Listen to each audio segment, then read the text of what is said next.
Get your popcorn ready. It's the most high school football highlights tonight. See teams around the Architects in your community. It's the Southern Quality Ford Friday Night Blitz.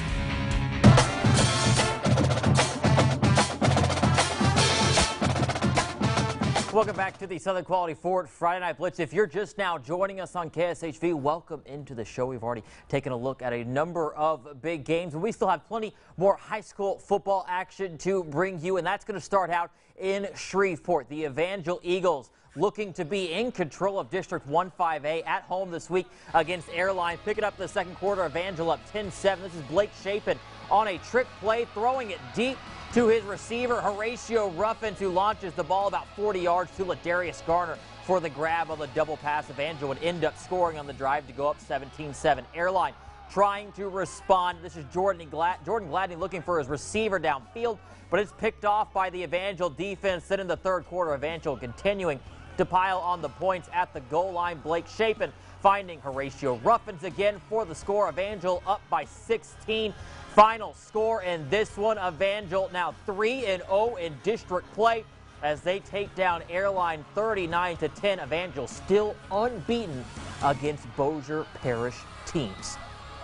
The Bird Yellow Jackets at Lee Hedges Stadium taking on Southwood. This is Charlie Barham punching it in for the 1-yard touchdown. Yellow Jackets up 7-0 after the extra point. Yellow Jackets now back on offense. This is going to be, first let's run off the field. You got to run back onto the field here. This is Cam Felt. Deep pass looking downfield for Cameron Dunn. Dunn all open for the easy touchdown. Yellow Jackets up early there. And then a little bit later, Charlie Barham, he's going to get the rock again, and he's going to take it in for his second score of the night, taking it in from 1 yard out again. Bird in full control over Southwood. They take this one 41-0. Green Oaks Giants have won 3 straight, but on the road with a tough test at Haynesville. This is Giants right here. Jemiah Sanders taking it in for the, or that's a different Giant taking it in for the touchdown for the early lead. Haynesville with the response. Sergio Hardwell taken in as he is taken in as he is gunning for the end zone. And then Haynesville Tornadoes making a touchdown right here. Taking a look at the final from Haynesville. Tough one, but a close one out there. Haynesville survives at home. They take down Green Oaks 33-29.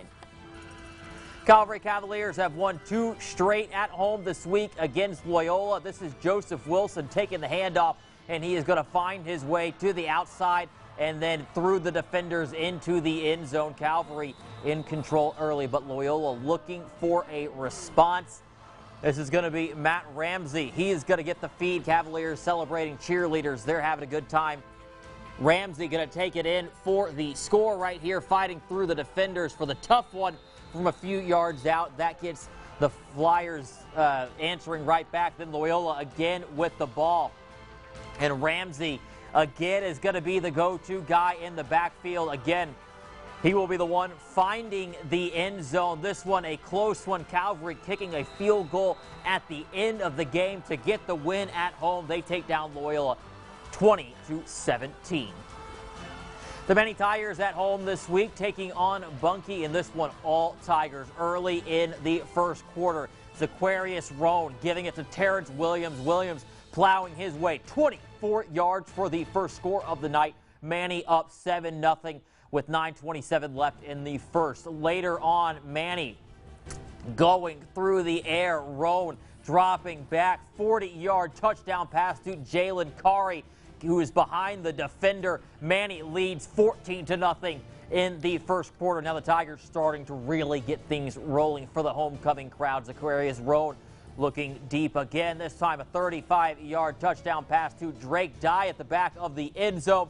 Manny up 21-0 there in the second quarter. Tigers roll at home, putting over 60 on the board. They take down Bunkie 61-0.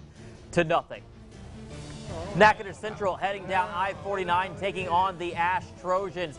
Tie ball game at 7 in the second quarter. Third long for the Chiefs. Jalen White is sacked.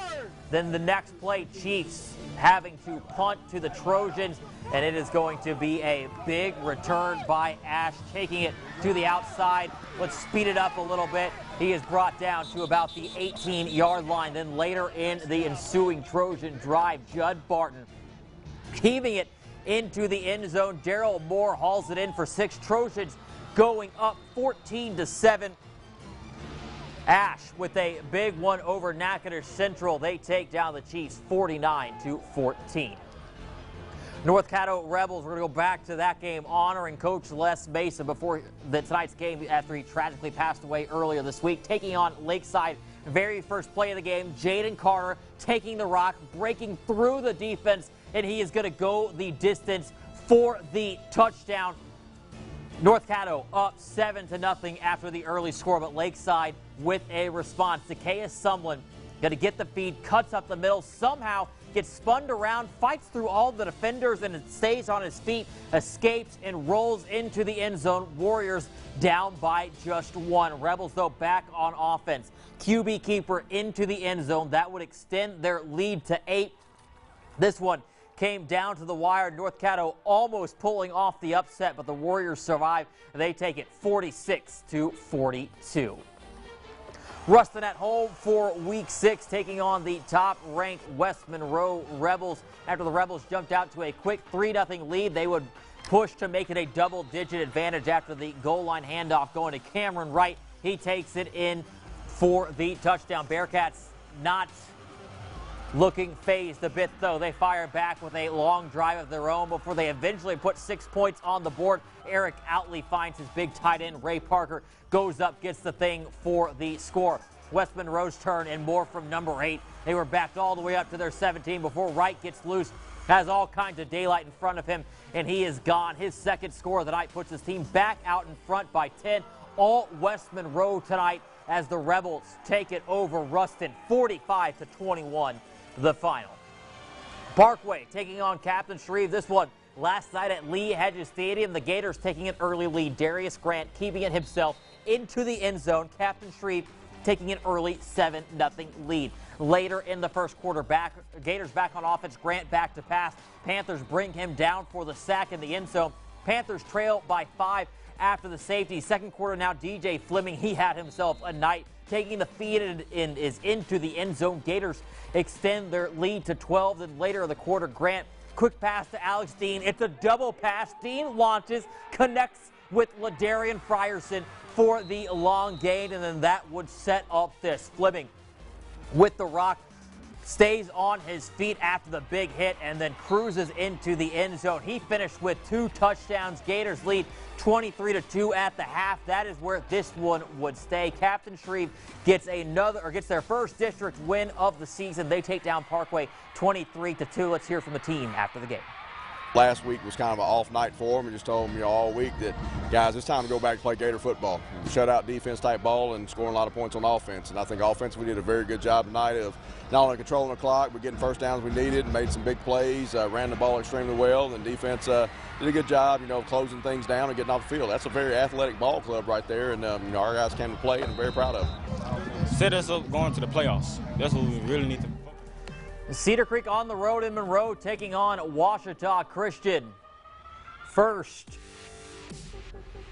play of the drive, on the opening drive, Eagles would march down the field before the handoff goes to Will Fitzhugh. He's able to take it in from 8 yards out. They take a 7-0 lead. Second quarter now, and facing 4th and goal from the 6. They decided to roll the dice and go for it. Turner Carr finding Fitzhugh. He's able to hold on to make it a 2-score game. Second half now, Cedar Creek trailing by 21, but trying to get a spark from their defense. Fitzhugh breaks the long run up the right sideline before Lane Blue is able to knock the ball loose. Cole Pike able to fall on it, and we are headed the other way. Cedar Creek falling in a tough one last night, 39-0, the final. All right, well, coming up on the Southern Quality Ford Friday Night Blitz, we are heading to Arkansas and to Texas. Some big matchups in those two states. We'll take a look after the break.